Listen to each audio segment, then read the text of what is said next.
هلا يا أصدقاء. حليب جلاس، وهاي عرفت اسمها خفاقة. يعني هو أنا أعرف اسمها بس يعني نسيت شنو اسمها فسميتها هاي.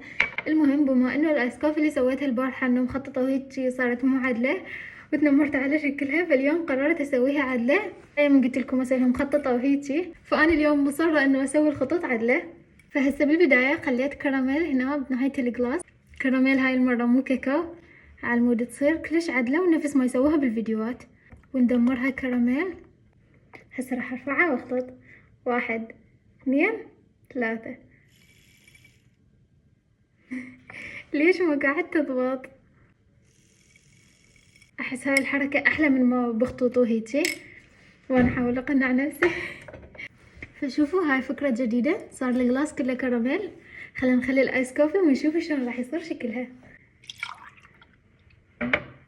احس صارت